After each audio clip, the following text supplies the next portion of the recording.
Hey everyone, and welcome to episode 181 of the Tick Boot Camp podcast. The title of today's interview is Captain America, an interview with John Tubbs. My name is Richard Johannesson. And I'm Matt Sabatello. So Matt, this guy had a very interesting traditional hero story experience with Lyme disease. And he had a number of different events in his life where he acted heroically, and it played out in this interview when he shared his experiences on his Lyme journey. And Rich, one of the things I was so happy that John shared with us is that he went to go see a DO when he was first diagnosed, and he didn't get proper treatment. So he really highlighted that it doesn't matter if you're seeing a DO, an MD, or an NP, you have to find a doctor who's going to work with you and really understands Lyme and can help you get the proper treatment.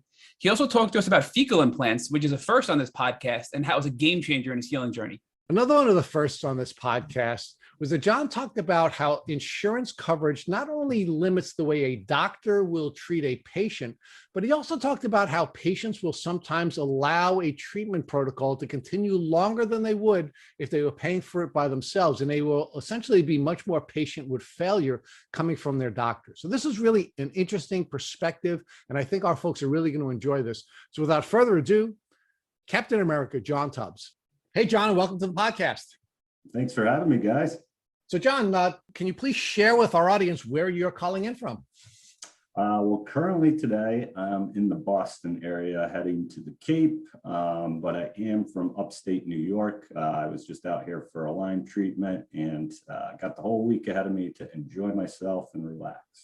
All right, cool. So you're not a New Englander, you're actually a New Yorker. So we always give trigger alerts to folks when we have New Yorkers on our podcast because we butcher the English language, and we need to apologize for that in advance. So, John, although you probably have mastered the language better than us, talk to us about where you grew up and what it's like to live in upstate New York.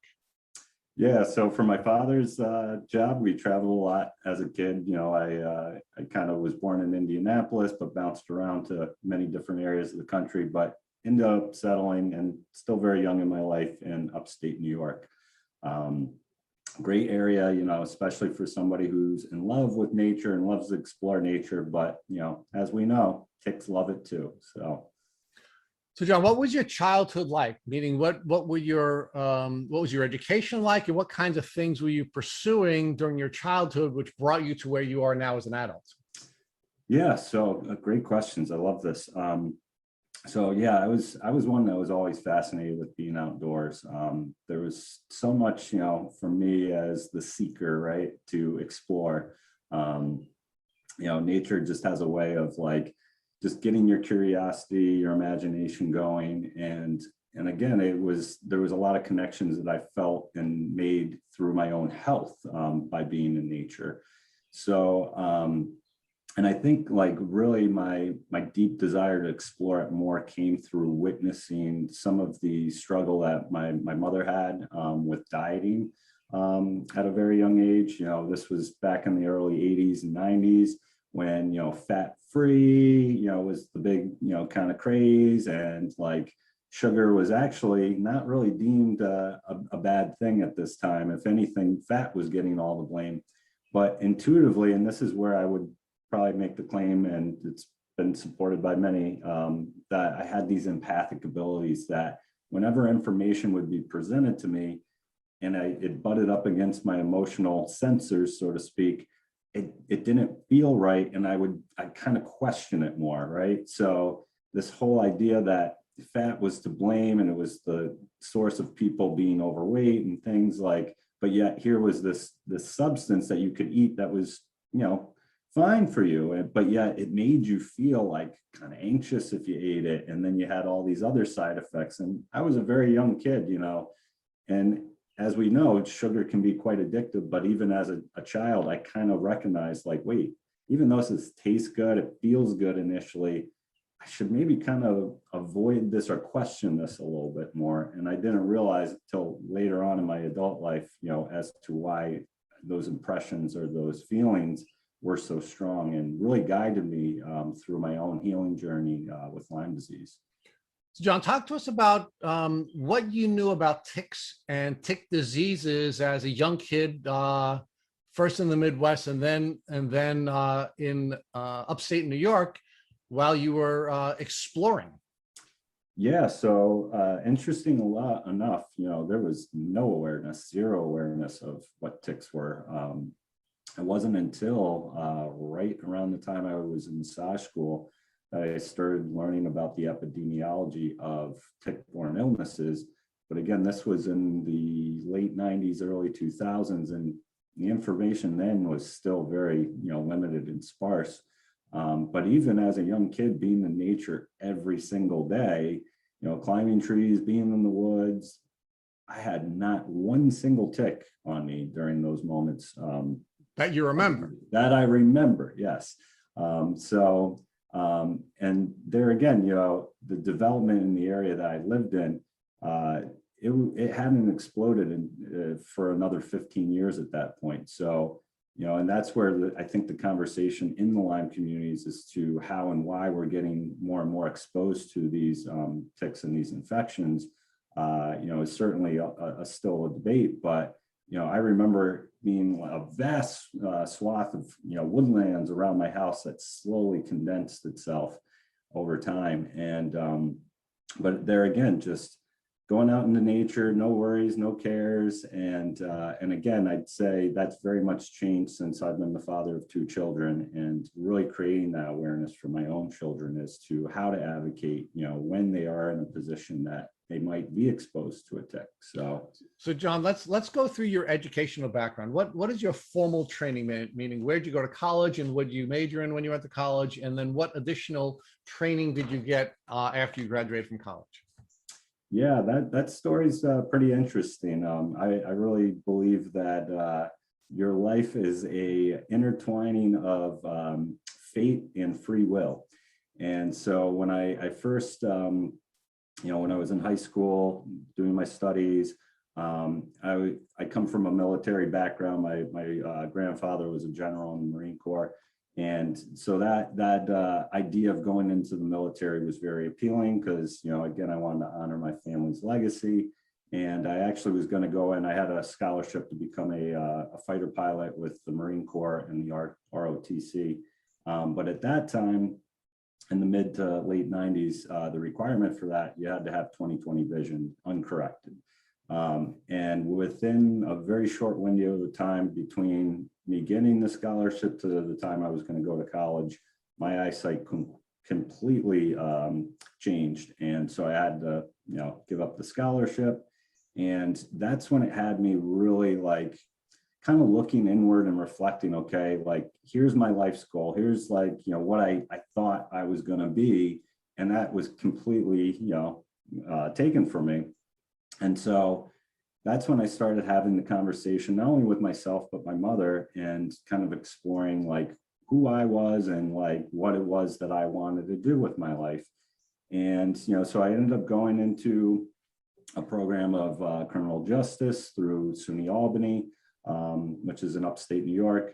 Again, quickly got into that environment and realized, I want to help people, but this isn't the capacity I want to help people. And I got involved in, volunteer activities in law enforcement, and I realized how it was a pretty toxic and dysfunctional environment. So from there, not to say there isn't great people in law enforcement, it just, from what I saw, it wasn't going to suit me or the values, skills, and abilities that I could pour into the world. So again, young man trying to figure out his life, go into, general studies at college and, change gears from criminal justice to sociology to psychology. And all through that experience of learning was really the foundation that I needed to build off of to understand the human mind, how we really think through problems, how do we, when we get challenged, what is the emotional kind of response that most humans would operate out of. And again, I think that was the foundation that as I was continuing to explore myself after I got my degree there, not knowing what I was still going to do with my life, it wasn't until my mother suggested, she's like, you're really great with your hands.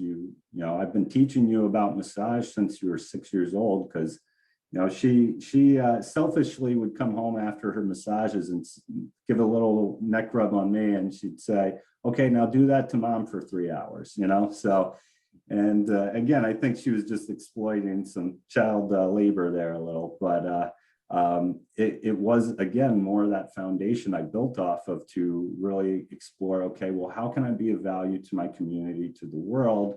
And again, with my natural abilities to want to give relief, like through my hands, I explored a massage therapy program. And while I was there, the way I would describe it was like kindergarten for adults.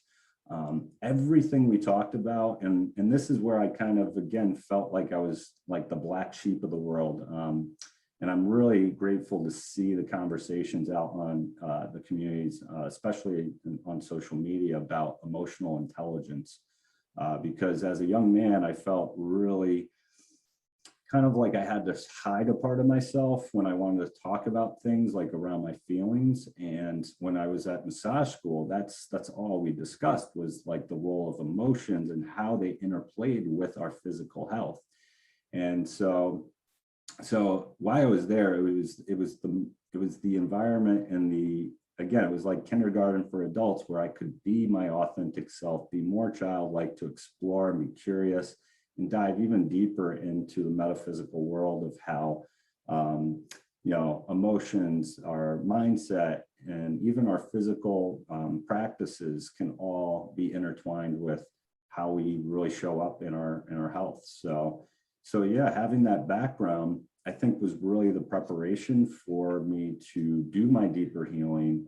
But again, it was that empathic following of my intuition to say, wait, like, as much as on paper I should probably doing this, I'm being pulled to do that. And so I'm really grateful that I had certain people around me to kind of guide me and nudge me and say, wait, where is your heart kind of lie in this? Where is your passions really kind of lie?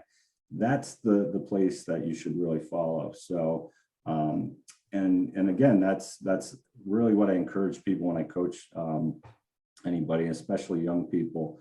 When they're trying to find their career path, it's really gain your education, your training through where your desires to learn more, where you're curious.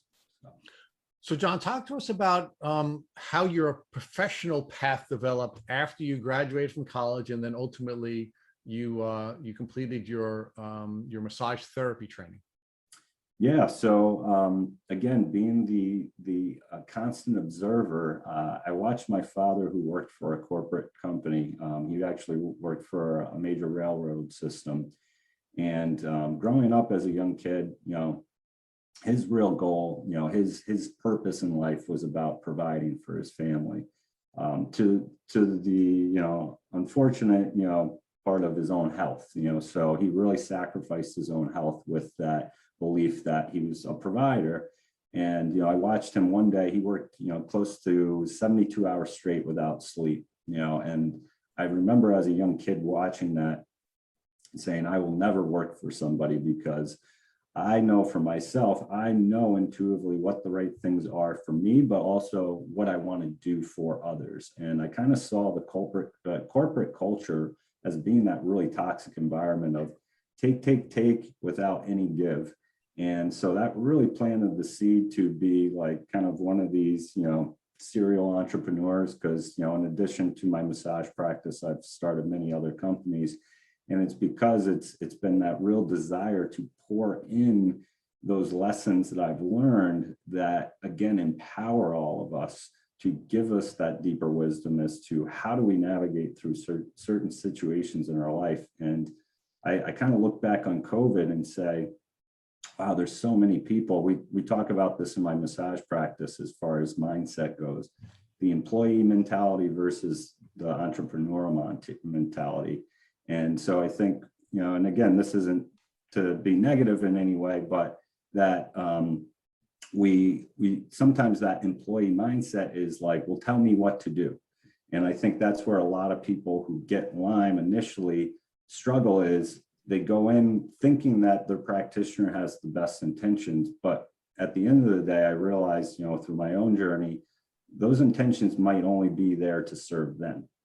And And so that's where, again, it's more of stepping into that entrepreneurial mentality of asking the deeper questions to gain more of the knowledge, but again, critically thinking through it so you can put those pieces of the puzzle together to know, okay, wow, this is how I really need to operate from. So John, I want to hit the pause button there for a minute, because I want to now focus with you on when your symptoms of what you now know to be your Lyme disease began to present in your life.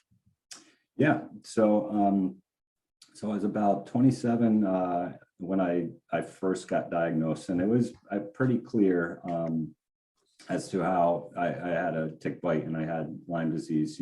So at this point I was already out of massage school. I had learned about a lot of epidemiology, and especially when it comes to skin stuff. So massage therapists can be the front line of your health, believe it or not. We can catch things before even your doctor can. Because one thing we learned was about the bullseye rashes from tick-borne illnesses.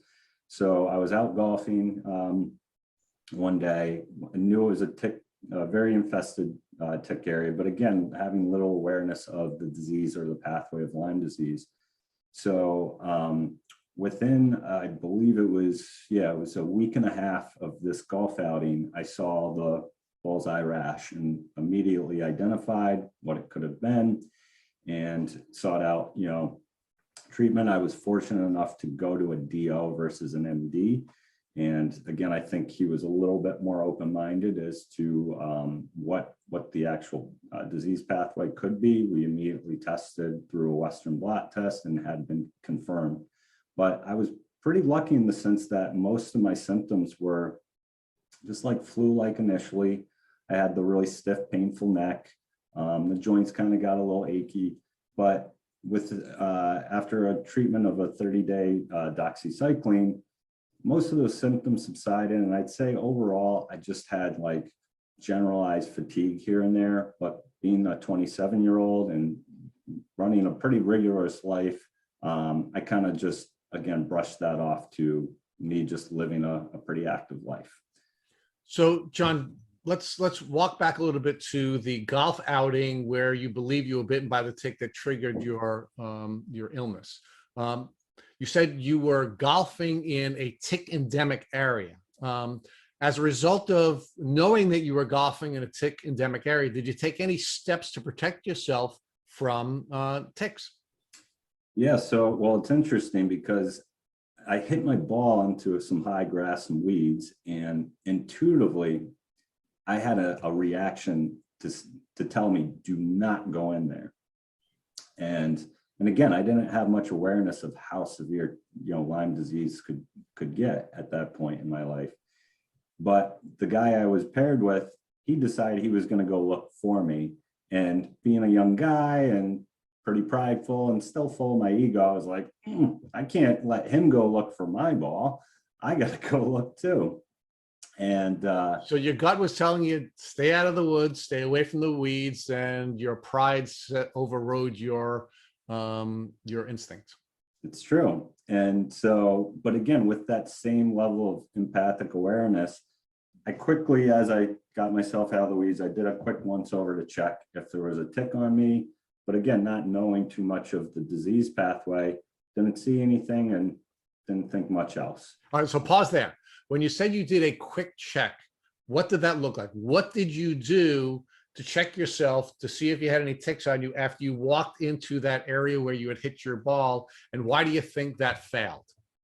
Yes, good question, Rich. So kind of the quick glance over, in my mind, I thought, okay, if I'm in, tall grass, if this thing's going to get on me, it's going to probably get on my legs, right? Because, I assumed the grass only came up to my legs there. And so again, I just looked at my legs. Unbeknownst to me, this tick had actually attached itself on my rib cage. And this was with a tucked shirt.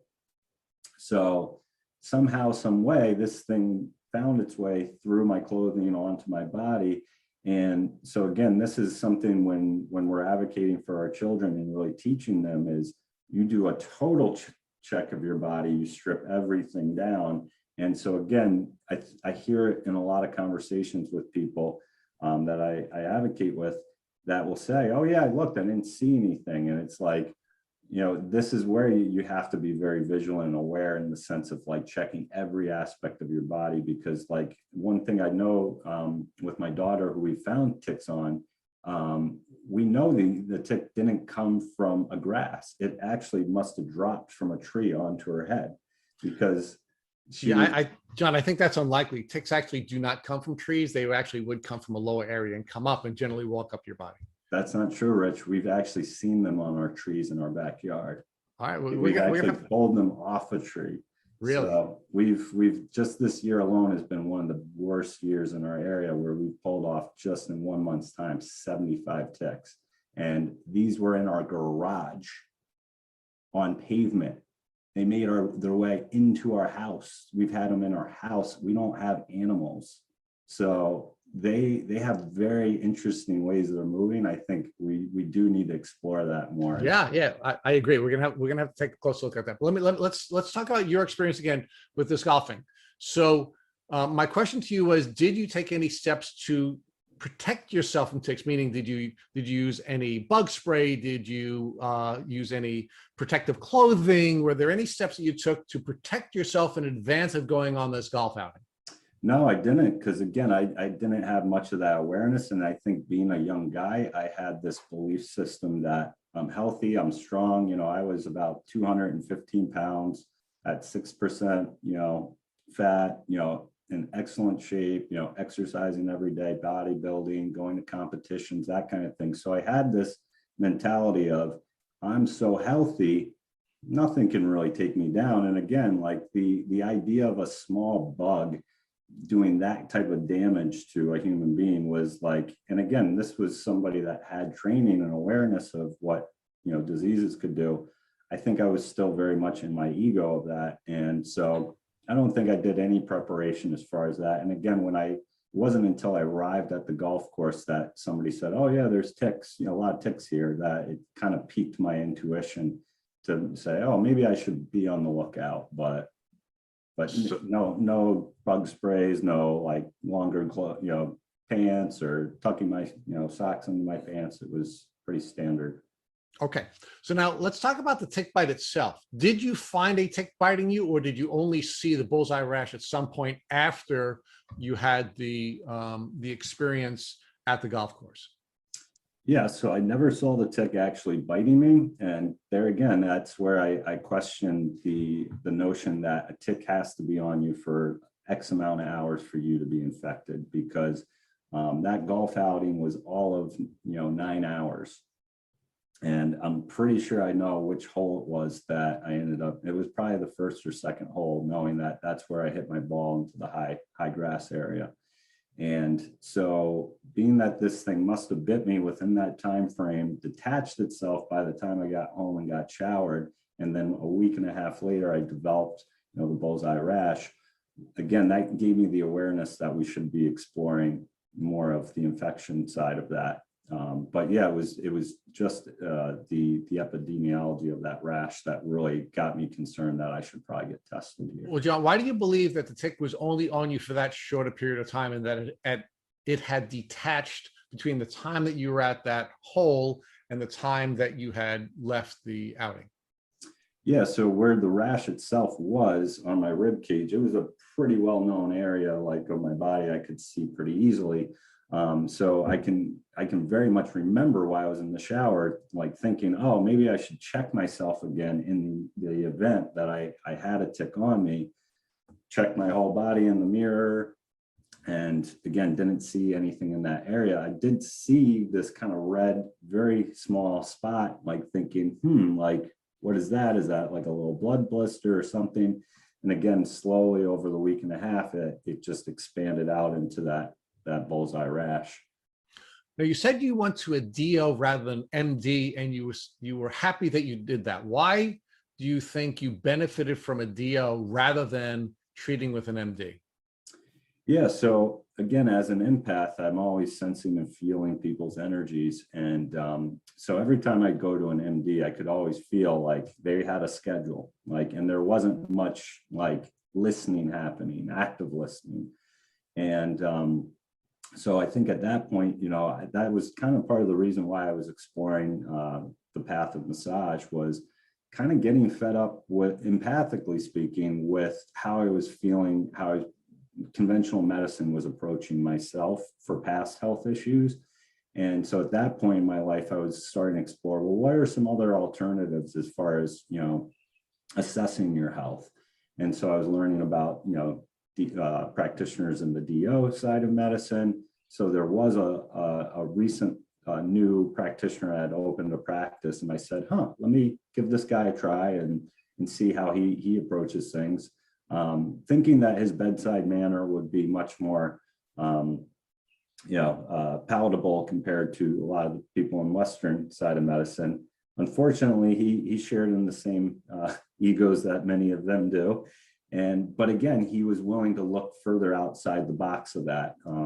He started asking more questions about where I was, that kind of thing. Whereas I've been to many practitioners since, and it was like, that's not possible. If it was only on you for 9 hours, you wouldn't have got infected. So for me, I was very grateful because he didn't seem as quick to dismiss. And again, being within that time frame, and being that he was a newer practice, I felt like I got more access to testing and quick results, so I could start taking action on it. Well, but you took action on it quickly, but it didn't prevent you from becoming chronically ill. So do you really think it made a difference that you went to a DO or an MD? And do you think it really matters what their training is? Or do you think what's more important is their awareness of and training about ticks and Lyme disease, and their willingness to partner with patients rather than, I'll use the line you used before, telling people what to do? Yeah. I think in that sense, for the awareness piece of just being more open to listening to their patients, they're good in that sense. But again, I don't think any practitioner is going to, give you the silver bullet to this. So that's where the way I coach is, it should be a working relationship. So in that sense, it was helpful in that experience. But there again, I don't say to a lot of people, we should all just lean on that exclusively. Well, John, when you were going to your doctor, though, you selected a DO rather than an MD for a particular reason, which you've just explained. But were you really more concerned about the training than you should have been? I mean, we've interviewed some brilliant naturopathic doctors, some brilliant DOs, and quite frankly, some brilliant MDs. And I think they've all been the exception in their profession. But do you really think the training is what's significant, or is it your establishing a proper relationship with the medical professional that's more important? Yeah, I think establishing the more proper relationship is more important than the training itself, because as we all know, new information is emerging all the time. And that's where I think a lot of practitioners can get trapped in confirmation bias. So you can have all the great training in the world, you can come from the best schools, but if your mind isn't open to exploring new information and really knowing how to actually use that information, that's where it becomes very problematic. And I think, again, for certain types of practitioners, and this is my experience, I find that people that are not plugged into more so the insurance side of medicine have to actually step further outside that box to get results for their patients. Because, it's all out of pocket. So I know a lot of people, with my massage practice, I probably treat over 80 people with chronic Lyme. They all will say they will quickly give up that thing if they don't see the results, if they're paying, hundreds or thousands of dollars for that service or product. So whereas, if it's an insurance paid thing, that's where people might continue to use something that is dysfunctional and doesn't work, knowing that somebody else is picking up the tab. So for me, again, that's where I think working with people that are a little bit more outside the conventional spectrum of medicine, they tend to go with you in that journey of exploring what else is out there, versus, again, people that are really kind of hooked into that system or that structure that is the incentive structure. So John, talk to us more about your visit with the DO. You have a bullseye rash, you go to the doctor, and what happens next? Yeah, so we did the Western blot as well. I believe he did an anise test as well. And we did get confirmation, and I had all the bars and everything. So he said, yeah, we're very much dealing with Lyme disease. So he put me on, a 30-day day of doxycycline and kind of sent me off on my way. And it was during that time, again, I made that connection as to, and this is where I've explored even further as to the role of my health around Lyme. Like that tool alone would, though it got me results like temporarily, I felt relief. It ended up creating more problems down the road, which I believe caused and created my Crohn's disease. And having that experience, which was good because it opened my eyes to the microbiome and the role of the gut and everything. It was, again, quite a little bit dysfunctional when I came back with the, some feedback as to, hey, I'm having all this diarrhea and, I'm losing weight. Like, why are we using this tool? And I know it's, from what I'm reading, it's the only tool, but I feel, and I intuitively know this, there must be something else out there. And again, knowing that I was going to a DO, I had that expectation that he might know of other tools that were out there that weren't offered by conventional medicine. So my frustration kind of began when, it was kind of marketed and advertised as, I use all these other tools besides, just Western medicine. And here it was, the only tool he offered was a conventional tool. So John, you weren't sick and you were being treated solely based on the positive test and the bullseye rash, correct? No, at this point, so by the time we had gotten the test back, because I think it was another week and a half before we got the test. So I was about 3-4 weeks out at this point now, untreated. I hadn't started the doxy because he was just like, well, let's just wait and see. We don't want to really rush this. And so at that point, once we got the confirmed test, he said, well, I think we should definitely put you on a 30-day doxycycline. And at that point, once I started the doxy, I was starting to get the neck pains, the flu-like symptoms, the sweats in the middle of the night. And again, this was the summertime, so I just chalked it up to, I was really active. I got a sore neck, like I'm probably run down because, I was out boozing the night before, and I could, in my mind, I kept telling myself a story of like, I'm strong enough.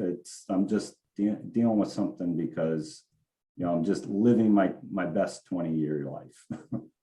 So John, a couple of observations based on what you've described so far. You're seeing a DO, you're on antibiotics, and 3 things that really jump out at me is you mentioned you were boozing the night before, you were out drinking, and your DO, who really should be helping you from a whole body perspective, didn't caution you to not drink while treating Lyme disease, which is going to have a severely negative impact on your healing journey. Is that correct? Correct. And then secondly, that you were getting worse on the doxycycline. You were getting this neck pain and the fatigue and this night sweats, which probably was the herxing or the killing of the bacteria. And you probably weren't aware or cautioned of that either, it sounds like. Correct. Yeah. And thirdly, you were getting severe gut and microbiome issues. And it sounds like you weren't prescribed any kind of probiotic or alternative to help your gut health or your immune system while being treated with the antibiotics either. Correct, Matt. Yeah.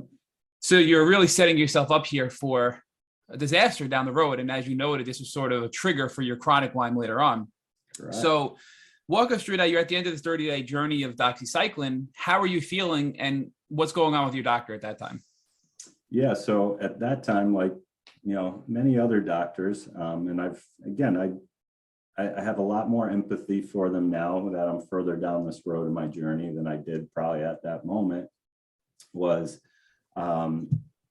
if it's outside their knowledge base, they're very quick to say, well, you're crazy, or it's this or that, And again, I think there's a little bit of laziness there of not wanting to explore. But again, I think it is the way the system is structured. It's not so much on, their fault in that sense, where just to keep his business model going, he had to get the next person in. We couldn't even talk in long form conversation. But again, this was, about, 14, 15 years ago now. I think the information was still very limited then, even in those more alternative communities, because it wasn't until, more of like Facebook groups and things came online that people were talking about, like, hey, you got to take a probiotic if you're taking an antibiotic. That's just common sense. Well, I don't think it was that common sense at the time.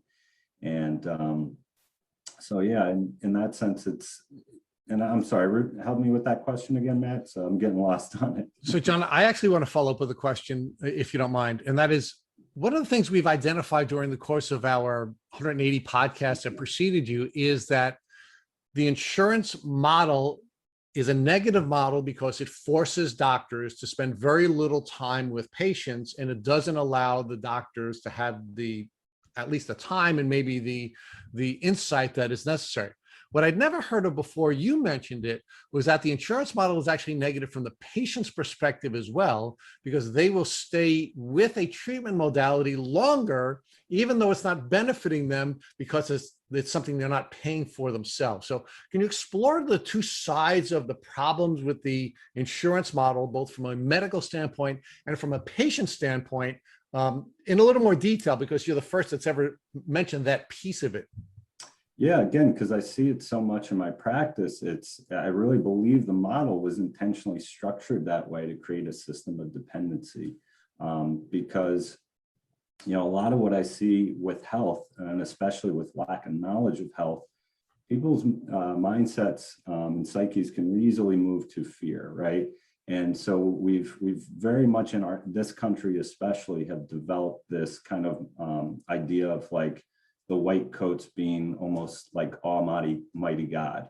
I've heard it many times. Again, I've been in practice, over 20 years now, from people like, my doctor said this. And so it's almost gospel in a lot of sense to a lot of people. And again, I think that was done by design and slowly over time, because, and that's where when I flip it around and for my patients and my clients, and I ask them and I lay out choices for them. I say, which one feels like the most appealing approach to you, knowing what we know based on your health?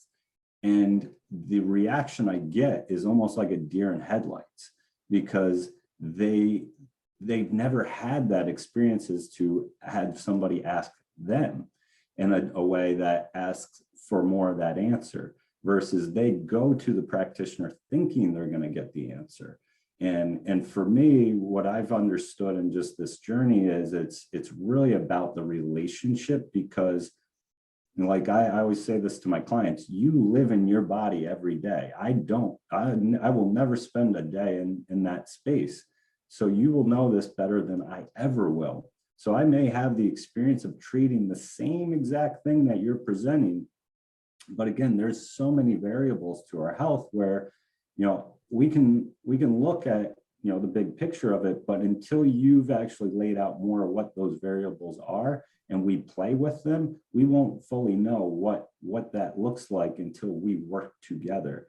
And a lot of that involves people feeling empowered, feeling trust. And again, I don't think when you have all of 5 minutes, if that, with a doctor, you can even create that level or system of trust, right? Like, and patients feel that, they sense that, like that rushed agenda of that insurance model of the practitioner being pushed in a certain way, the patient feels that as well. And so if anything, it creates a level of anxiety that, just solidifies the fear. And so what do we know about fear is it a lot of times paralyzes people. And so that's where, again, I think I'm seeing a paradigm shift in health happening right now, where more and more people are moving away from that and saying, wait, I have not gotten any answers. If anything, this has taken me further backwards, and spiraled me down. And so I think a lot of people are starting to realize the value, even though maybe up front, the investment might be larger. Over time, that investment pays off in the long run. And so I think that's where we have to really shift that. And especially with 2020, COVID was that wake up call for all of us, that we were just ready to topple as it was, just from every structure in life, right? It wasn't just the healthcare structure. So yeah, all it took was, just a global pandemic to push it all over. And again, I think more people have seen, by learning about the role of nutrition, lifestyle, like all these things that contribute to the overall health. It has to be done through their own advocacy, and it has to be done through a system that supports that. And I don't believe the current model of insurance does that for nor the patient or the practitioner. And again, I think that's where we have to kind of maybe put more of those resources back in the hands of not only the practitioners, but also the patients, and again, allow them to have more of the choice, and again, guide them more into their intuition as to how to find those. So John, let's go back to your doxycycline treatment journey. You're at the end of your journey. You're still not feeling better. And I think you were kind of hinting at your doctor, indicating that you were healed of Lyme, and now it must be something else, maybe psychological. Is that where you were at that point? Yeah. Because again, I think he exhausted his only tool. And so at that point, when I was starting to have more brain fog, I was having more and more gut issues. But he was more fixated on the fact that my focus and my brain fog was maybe subsequently something to do with, and I was having some anxiety around it as well. So, and as we know, these bugs can hijack your emotional centers of your body. So he was very quick to say, I think you should probably see a psychologist. Like this, you've been treated, so we know it's not this. So I think that's the reason why you're there. And again, it was maybe for his own relief to it's not my problem. He'll take care of it elsewhere. And again, I think it's because of that structure of the system of healthcare. What did you believe at that point? Were you conflicted? Were you torn between physical and psychological, or did you know there was something physically wrong with you still at that point? No, I mean, with my training and my background and being a deep empath, I knew there was something else there, and I knew it was associated with the Lyme. Again, I didn't have enough knowledge base, and there wasn't much as far as the role of how these bugs were hijacking my gut biome to affect, with all the die-off of the parasites and just, endotoxins flooding my brain. Like I didn't have any of the understanding of the mechanisms, but very curious to explore it. And, knowing that if I could unpack how this thing worked, I would know how to find the tools that could help heal it. But I knew deep down, there is something in there pulling the levers of my body and my mind, and I need to explore this more. And so again, I intuitively listened with an open mind to that practitioner, like many others, and I said, no, that doesn't resonate with what I know to be true for myself. So this was about 14 years ago, and obviously you've made some great progress since then, which we'll get into. But at this point, what did you do next now that this doctor who you thought was a whole body holistic healer failed you? Yeah, so I moved on to other ones. At that point, I found other ones that continued to use antibiotics, which I continued to do because I'd have these peaks and valleys where I would feel really good. I was doing other things as far as treating my health. I was exploring, more so from the bodybuilding side. So I think there were some, benefits to some of the things I was doing and using with that were affecting my Lyme. But at the same time, I would seek out, I was doing IV antibiotics at a certain point, and that was about 1.5 years, 2 years from the initial diagnosis and treatment. John, I'm sorry to interrupt, but I do want to touch on that because we have so many people who are contemplating going to IV antibiotics after being failed by oral antibiotics, and they're just uncertain of that decision. So looking back in your journey, do you think that was an important step, or is that something that you regret doing throughout your Lyme journey? Unfortunately, it was a detrimental step that I took. Again, just really going into the space of these other practitioners and, kind of getting mesmerized more by the title next to their name versus like really trusting my intuition. And when it was presented, it was like, here, we can do IV antibiotics, and this is better because X, Y, and Z. And hearing it, knowing that my intuition was screaming the other way, I went in thinking, okay, well, yeah, it makes sense. The oral won't work, but if we mainline this, maybe it'll get more to the bugs. And it is that dysfunctional thinking of like, if I just do more, it'll get better. And that's where I realized, like Einstein said, I believe that was one of his quotes, is like, doing more of the same thing is just insanity. It's like expecting a different outcome and doing the same. So yeah, if anything, I think it contributed even more towards the crash of my microbiome and the development of Crohn's disease. And again, it was a conventional tool that was packaged under an alternative therapy. And there again, I think that's where I see a lot of advocates now that I'm really grateful speaking and saying that's not really, what they're saying it is. So we like to call it the antibiotic loop. And it sounds like for many years you were on this antibiotic loop where you would take antibiotics, maybe get a little bit better, get worse again, take antibiotics, and just that pattern would repeat. You then try to integrate in IV antibiotics, and that same pattern kept repeating as well until you found some alternative treatment to finally help you feel better. Is that kind of what happened over the years after your initial diagnosis? Yeah, it's true. So like from that period of, trying orals, getting the IV antibiotics, eventually I made my way towards more of these other tools that were going to support me with my chronic living of it. And so at that point, I started discovering and playing with herbs and essential oils. And for a good period of time, I was actually keeping my symptoms at bay, and I was starting to function again. I was able to get more of my life back. And it was that kind of carousel that I wanted to get off of. And then just there was something that kind of piqued my interest that got me to get off of that dog chasing its tail there. And I was really grateful because I think just having that relief for that period of time through these other tools gave me that confirmation that yes, my intuition is on point here, and it is trying to find what else is out there. Here is something. But again, realizing, and at that moment I thought, I got this figured out. I'm done. Like, this is behind me. And man, was I mistaken that, you're only as good as how big your toolbox is, right? So my toolbox was still pretty limited.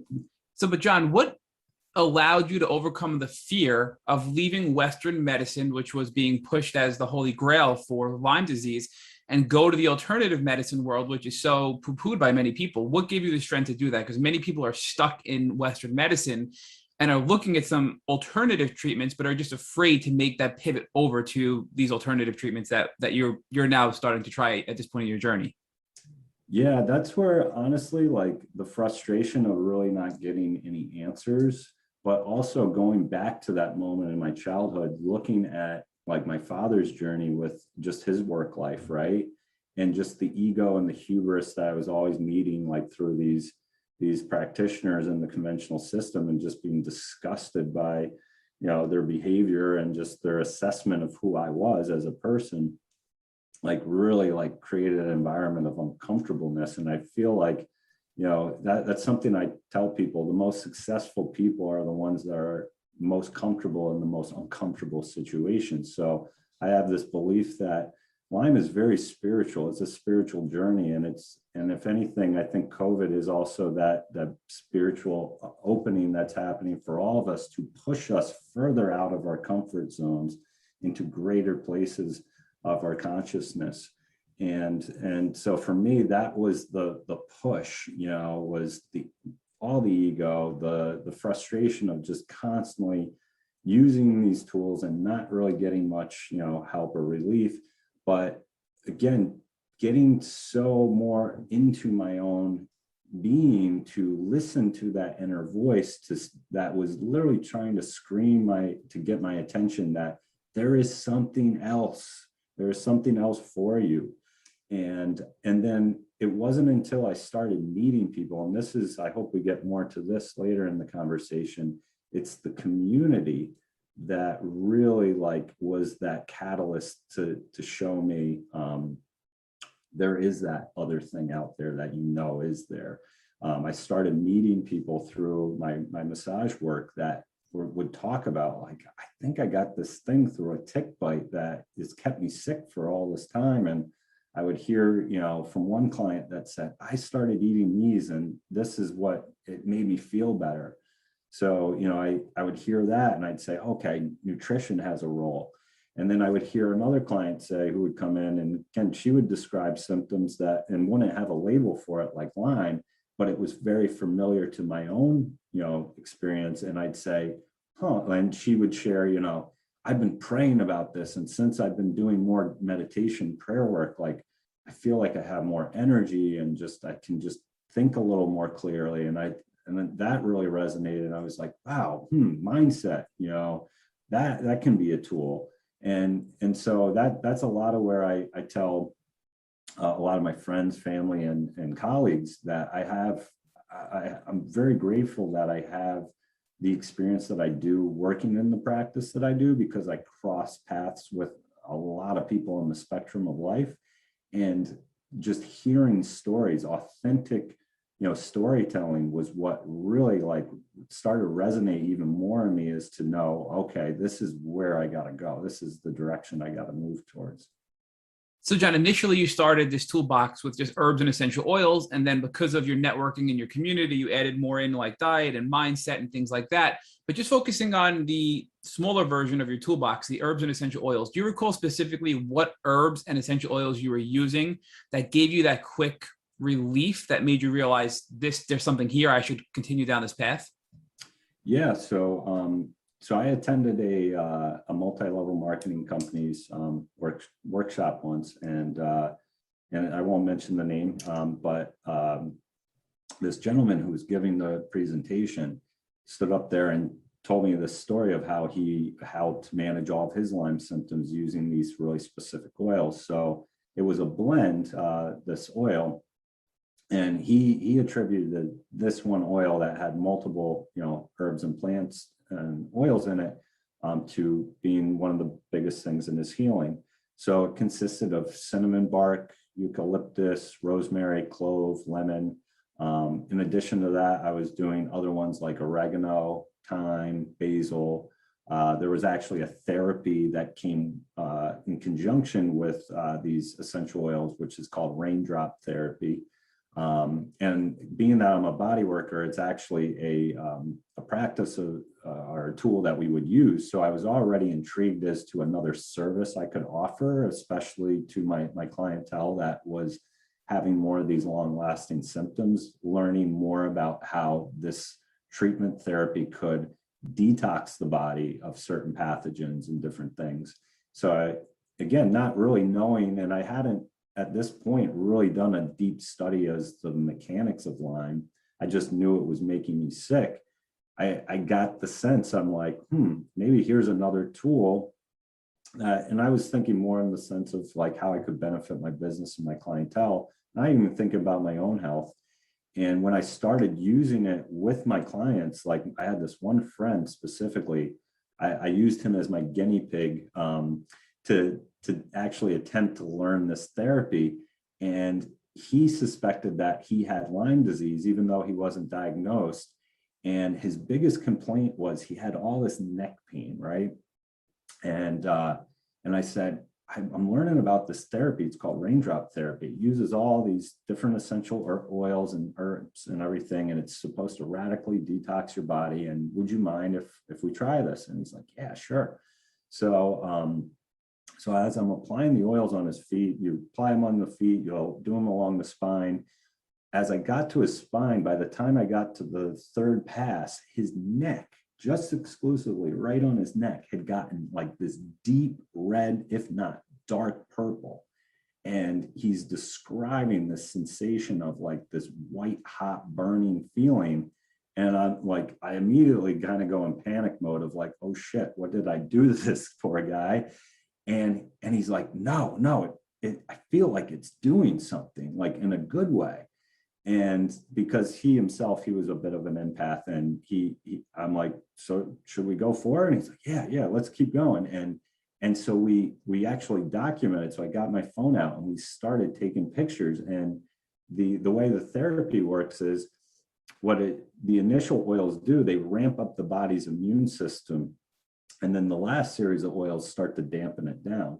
So what we saw was this peak of where his body was actually trying to manage the infection and showing it on his skin. And then towards the end of it, it subsided. So the pattern of his skin got really bright, and then it started to come down. And so I followed up with him days and a couple of weeks later, and I asked him to describe like in detail, like how he was feeling. He's like, the pain is completely gone. I've had this for like over a month or more. He goes, I can't believe it. Like, it's like, it was gone within 3 days. He's like, the next 2-3 days, I was really sick after. I mean, like, I felt really lethargic, and he's like, it wasn't until I started moving my bowels and drinking tons of water that I lifted out of it and I had all this energy. And so just hearing that, I was like, maybe I got to get this done for me. Like, and not to say I wasn't getting the benefits as I was applying it, because I very much had a detox or a Herx reaction after myself. I felt really run down as well. But to hear that weeks and months later after that therapy, he was still like pain free. Now, I'd say it was 6 months later, he started to have symptoms again, but just seeing that tool being used in that way and just actually have the visual evidence of it was confirmation. I'm like, this is working. John, when you did the same therapy to yourself, did you experience a similar response as far as symptom relief and this really, wow, this is an amazing, treatment tool? Yeah, I mean, I did get some really great relief. What it confirmed to me was my body was very sick, and especially at a gut level, because again, this would have been like a few years after my initial diagnosis.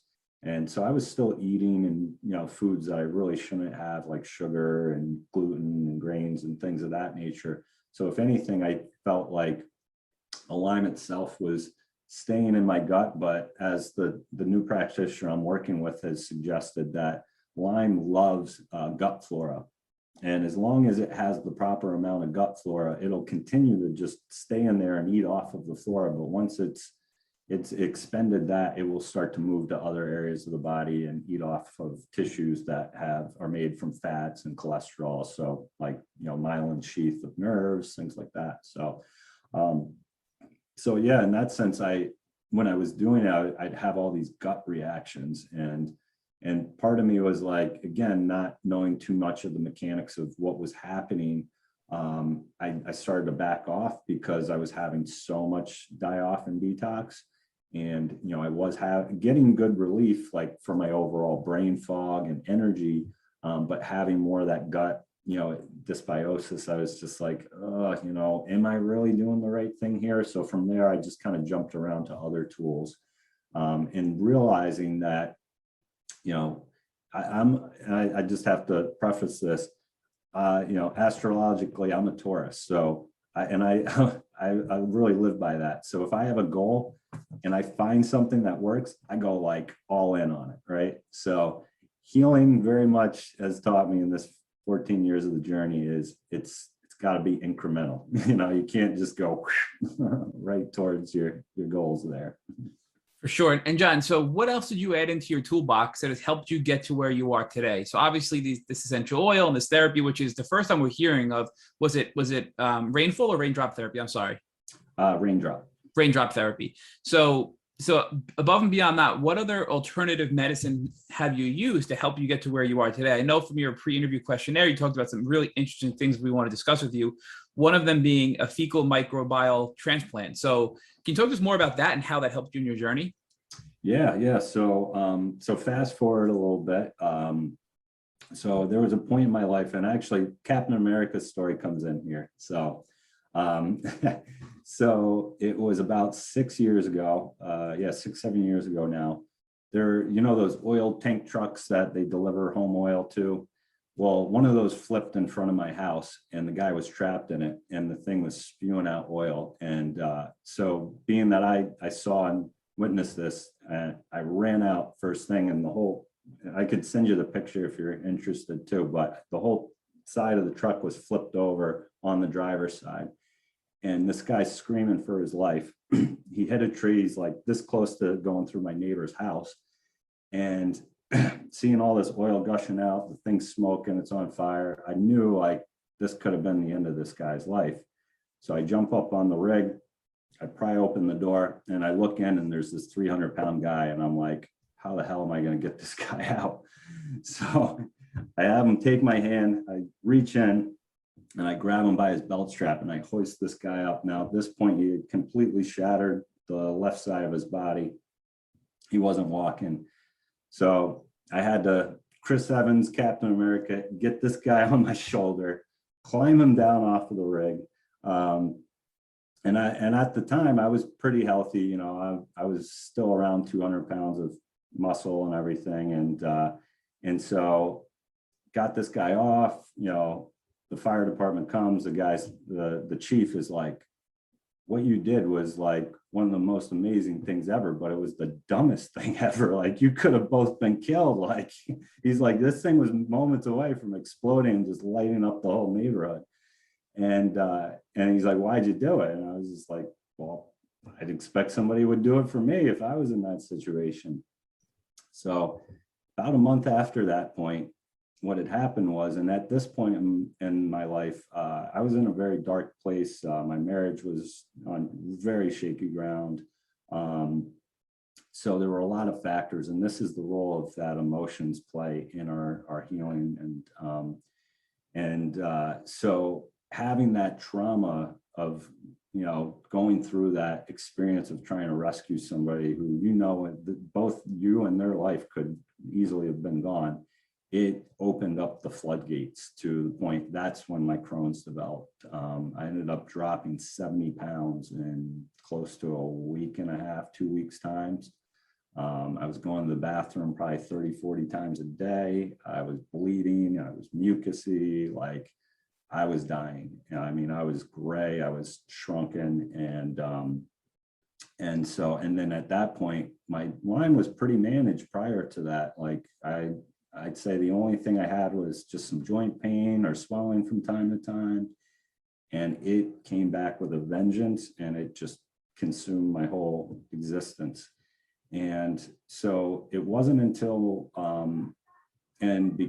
don't mind sharing this. I think authenticity is really important for the story.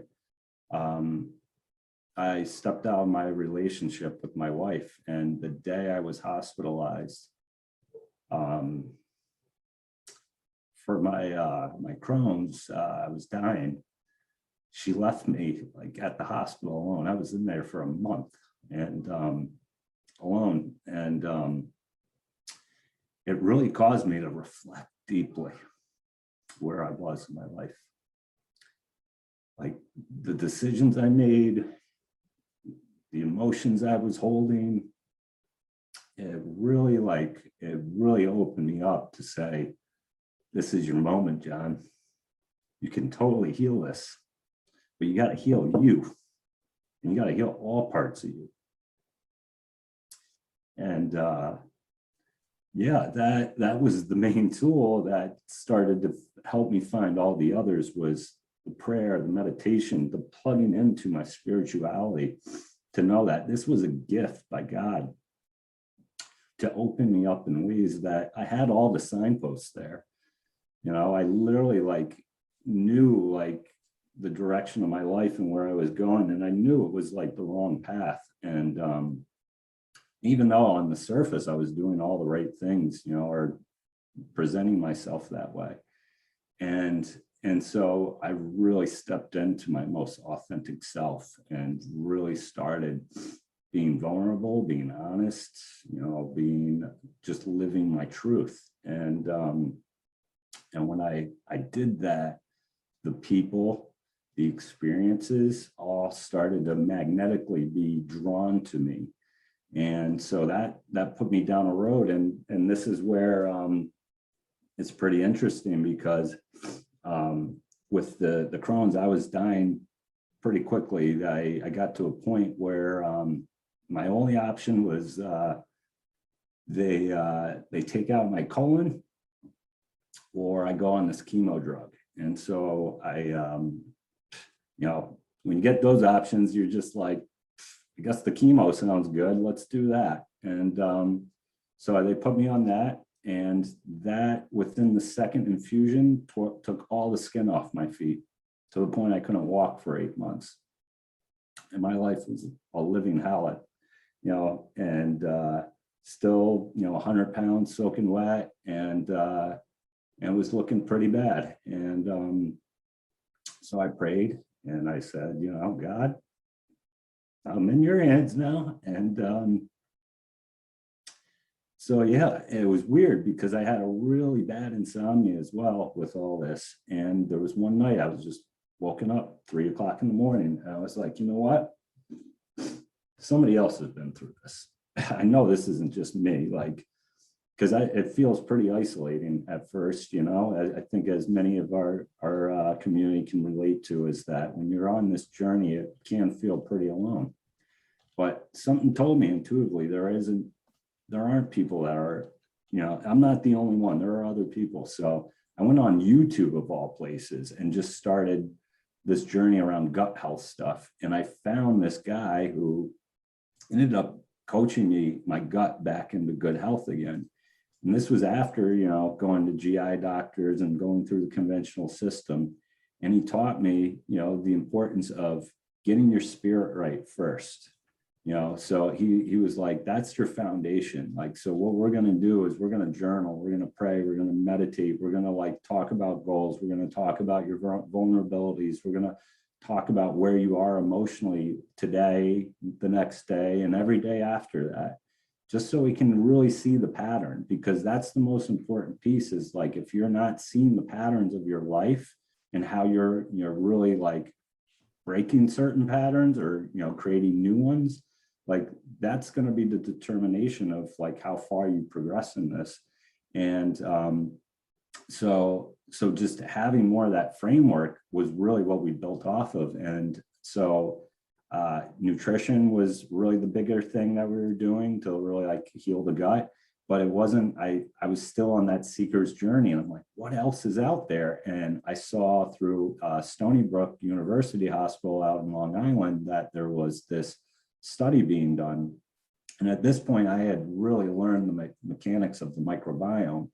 And so I saw the study and I was fascinated with the idea that you could take somebody's healthy fecal matter and plant it into a diseased person's body, and it was actually going to help the body recondition itself. And my wife and I, during this period, we were really actively working to try to save our marriage and heal things. And so she volunteered to be my donor. And I very much believe that this was kind of the experience that brought us back as well, because literally she's been giving me shit for all these years and I finally took it. And and it was the thing, like radically, I was amazed that so at this point with the fecal microbial transplant, I had already gotten into remission through just diet, probiotic therapies, and other tools we were using for my gut health. And but I was still having issues with my Lyme, like really bad issues. So when I took part in the fecal microbial transplant, literally the moment I came out of the procedure, all of that had shifted. My energy was through the roof, like my brain fog completely gone. I mean, literally like an hour after the procedure, I walked out of that into the parking lot and I was like dancing, like with like excitement and energy. And so what that taught me is that knowing that Lyme loves to go after the gut, there is this balance of the ecosystem of our gut, that we need these good bugs and these good viruses and these good worms and parasites. And that's something that conventional medicine has poisoned our minds to believe, is that we need to kill everything that looks like something. And so it is a very delicate, it's like a garden, right? It's really how you nurture and feed and support the soil. It's the same for our bodies, especially the gut. So that experience really transformed, my ideas to the role of probiotics, eating certain foods that will nurture and support those healthy bugs. But literally getting somebody else's, healthy soil in your body can be the thing that jumpstarts your body's ability to heal again. So John, can you give us some more detail on what the process of the fecal transplant was? Meaning, what did your wife have to do? How was it processed, and how did it ultimately come into your body? So believe it or not, it's a pretty simple process, and you can do it from home, believe it or not. The only caution is you definitely, you got to know that who your partner or your person is that's giving you that sample. Because there is a risk that you could pass a parasite or an ova or something that could, disrupt that in a positive way. So really simply, it's easy. It's just taking fecal matter, using distilled water, blending it up, and just putting it up the digestive tract the opposite way. There is forms of it that you can take it encapsulated, but there again, I prefer the other route. The idea of swallowing it, not so much. But yeah, it's really that simple. And I was really inspired by seeing some YouTube videos of parents that were doing this for their children that were sick with Crohn's or colitis. I was just fortunate enough to take part in this study and this is where I think conventional medicine could help us in this sense, because the actual implant itself went way further up into the digestive tract. So again, I think the results were much more impactful, but I've seen and heard from many people, not only in the Crohn's and colitis community, but as well as the Lyme community, that have used these home fecal microbial transplants as a tool to help with their healing.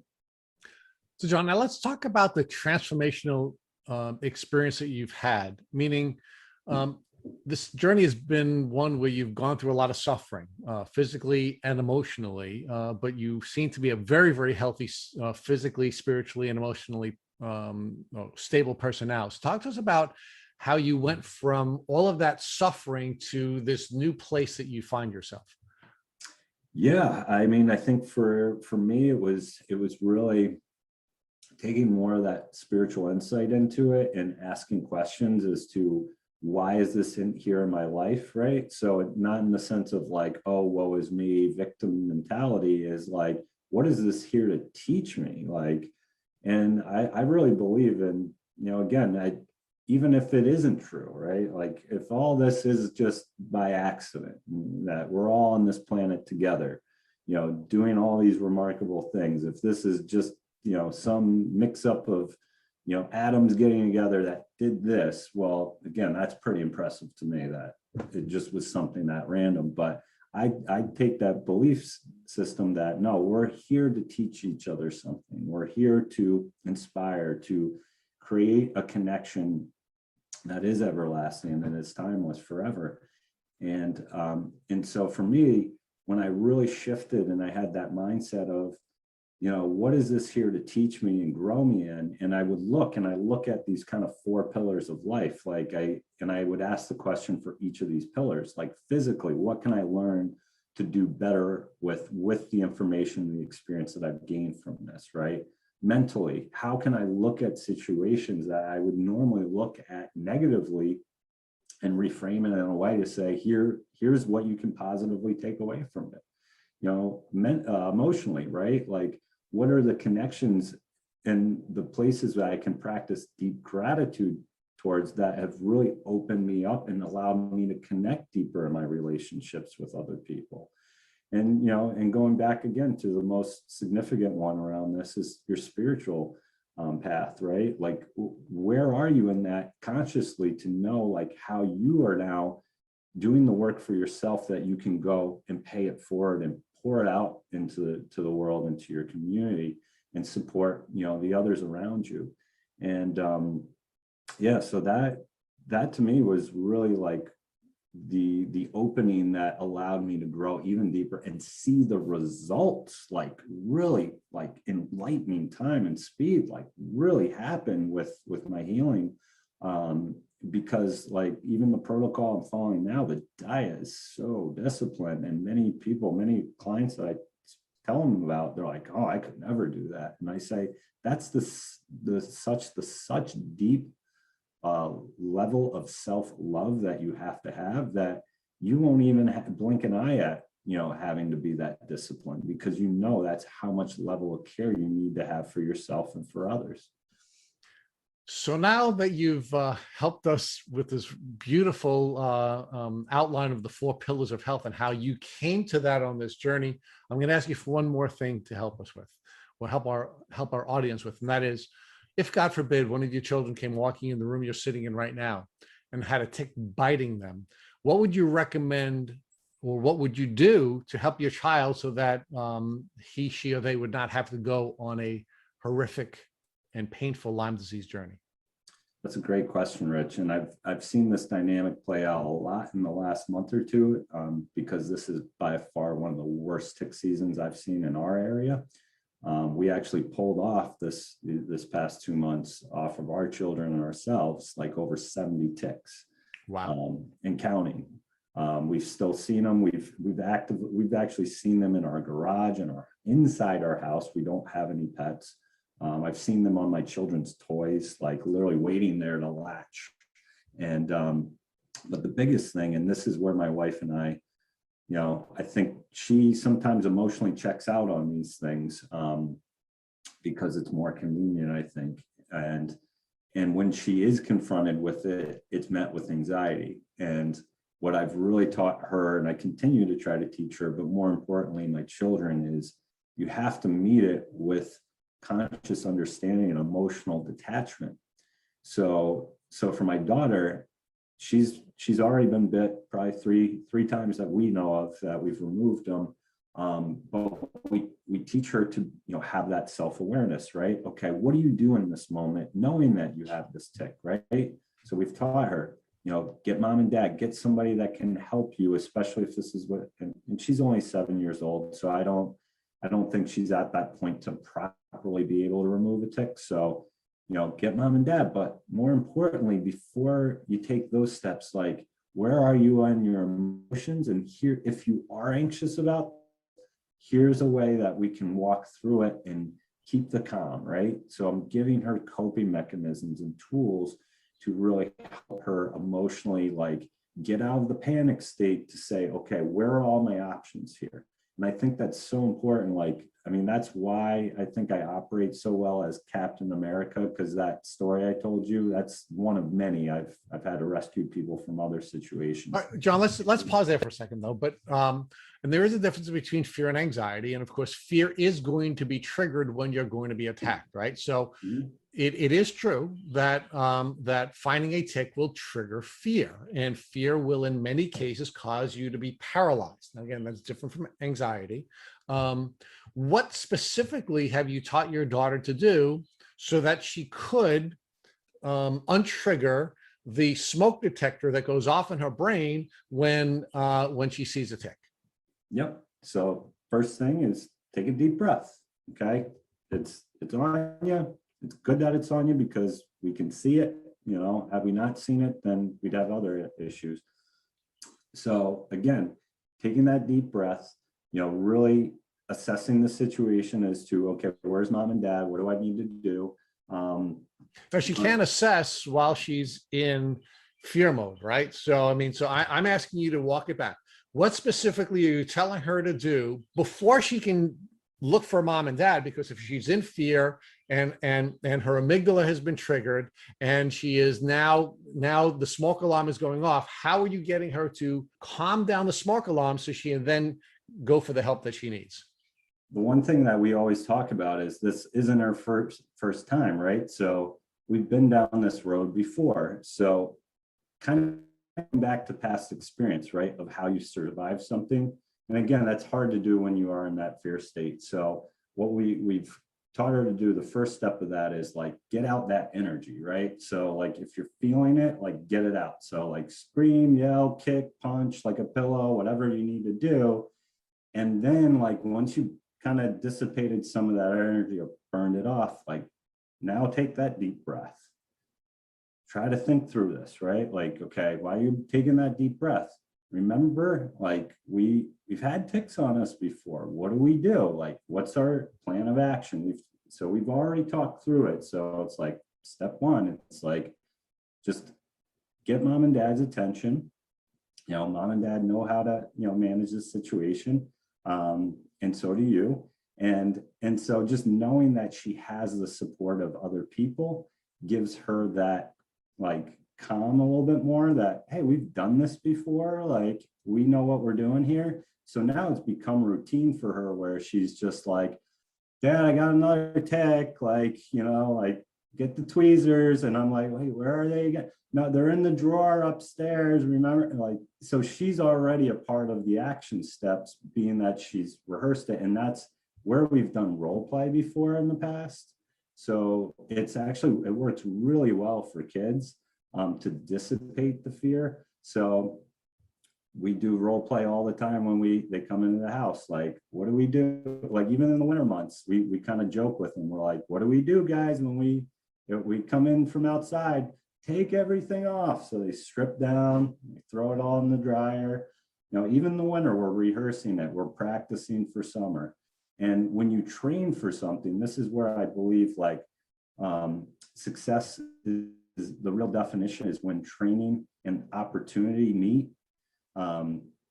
We've been training our children so they won't get to that place of fear, right? Like ever since they've been born, I've been talking about Lyme disease and what it does and how it works in the body.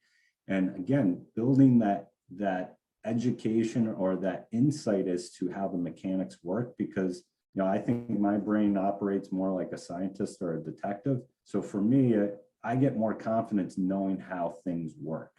You know, once I know like how the machine runs, then I'm like, oh, I don't have to fear this. Like, I just know where the right levers are to pull.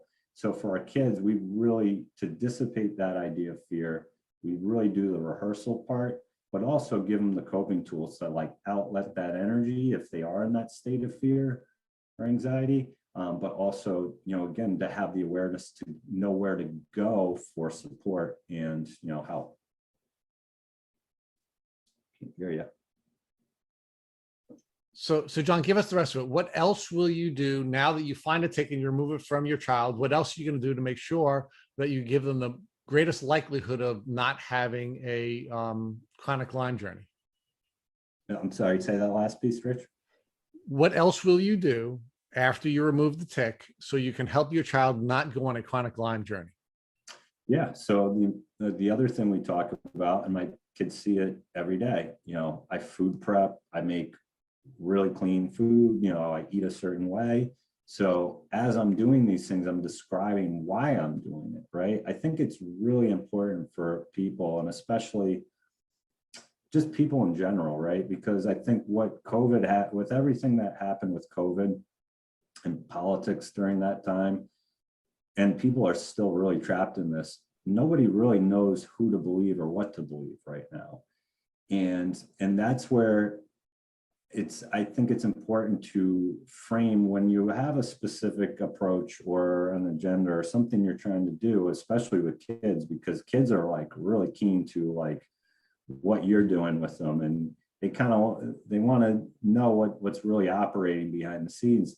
I think it's important to, you know, tell why you're doing what you're doing. And so when I'm cooking a certain way, I'm literally telling my kids, I'm like, I don't want to feed the bad bugs. Like, you know how mom and dad don't want to give you sugar? It's because we don't want to feed those things, because when they get fed, they grow. And, you know, so I'm explaining it at a kid level, and I have to do it a lot with my clients and my patients. I can't get into the heady stuff. Like, it's like, you got to really dumb it down.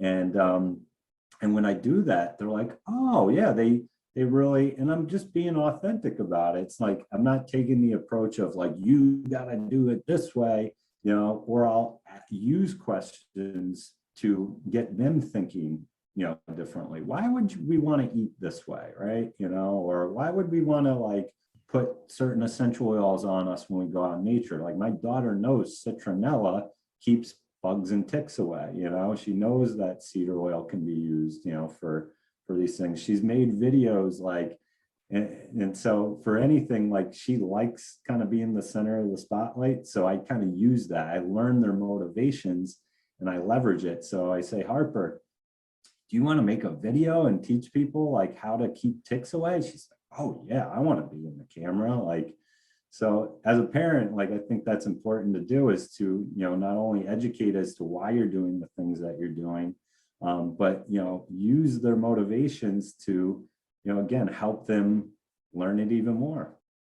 Thank you for listening to the Tick Bootcamp interview with our guest, John Tubbs. To our listeners, we have a call to action. First, if you'd like to learn more about John, please visit his Instagram page at Be Your Own Physician. Second, if you enjoyed this episode of the Tick Bootcamp podcast, please share it with your friends by using the social media buttons you see at the bottom of the post. Third, we here at Tick Bootcamp have created a Tick Bite Blueprint that has been inspired by the information that has been provided to us by past podcast guests. We urge you to visit our website at www.tickbootcamp.com to view the blueprint. Please note we would appreciate any input or any improvements you would like to share with us. Fourth, don't forget to subscribe to this podcast on iTunes, Google Play Music, or on Spotify to get your automatic episode updates of our Tick Bootcamp podcast. And finally, we thank you, our community, for your comments on our past podcast episodes. Please take a minute to leave us an honest review on iTunes, on Instagram, or on our website. We make it a point to read every single one of the reviews we get. Thank you for listening.